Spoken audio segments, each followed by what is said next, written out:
There are a lot of dental practices that are always out there for sale. Some are great to buy and some are real lemons, and you want to avoid those lemons.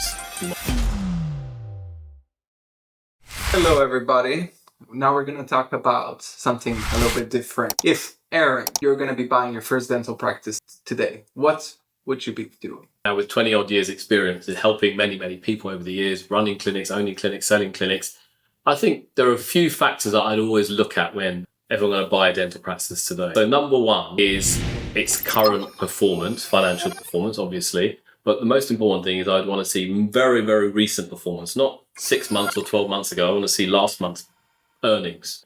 And therefore, I would request information from the PMS system, whether it's dentally or SOE or whatever it might be. Then also have management accounts up to that period. I want to see the numbers. I want to see who's making money in the practice, who's not making money in the practice. I want to see the margins. So from a financial point of view, that would be the very first thing I want to understand, okay?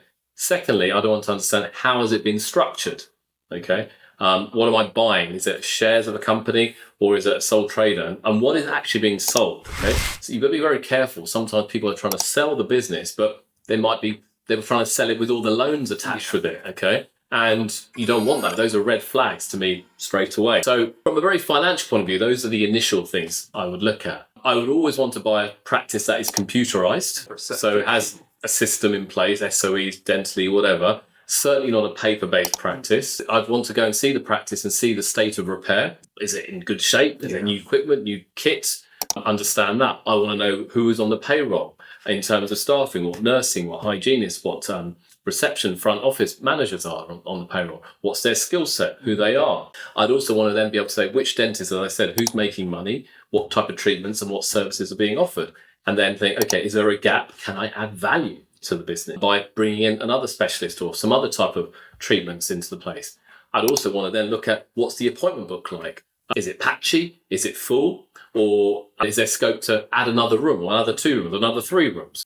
In addition, I'd also want to know, am I very reliant on one clinician in that clinic practice? And if that clinician walks down the road and I'm buying it, am I going to suffer significantly? These are the initial kind of questions that I'd want to understand. Then also the lease. What type of lease is in place? Or am I buying a freehold? Geographically, where is it? Is it going to be easy for me to find staff to join or to build and add to the team? What's the competition like in the area? And then can I hire people, as I said, in competition? Then I'd also want to know where are their sources of marketing? Where are the customers coming from? Are there referrals? Have they got a strong online presence? What's their website? What's their speed in terms of the website? In terms of, are there leads coming through the website? And I suppose one other one I forgot to mention is the principal willing to stay on in some form of capacity, maybe part-time, to do a handover? If they want to just walk out the door straight away or whatever, it's a risk. I need to manage that risk. So it's all about managing your risks as well. Here it's very important, the patient care, essentially. Correct. A nice, smooth transition. Before you know it, just in a few minute video, I've kind of shared 20 odd years of experience in a very distilled video. But these are the questions you should be asking if you're going to be looking to buy a dental practice, okay? Don't trust what the agents are giving you. Don't believe any of it, I'll be honest with you. It's buyer beware. And you obviously might not have the experience of people like myself and Euros, but that's where we get involved. And we can help you buy that practice and tell you whether we think it's a good deal or, walk away. There are a lot of dental practices that are always out there for sale. Some are great to buy and some are real lemons. And you want to avoid those lemons, in my experience. So you've got to have the right questions, the right attitude, and be inquisitive. Yeah, that's the right word. Have questions. Ask the right questions. And if you're not getting the right answers, ask again. And if you're not getting an answer that's satisfactory, walk away. Yeah. So there you have it. Hope that helps.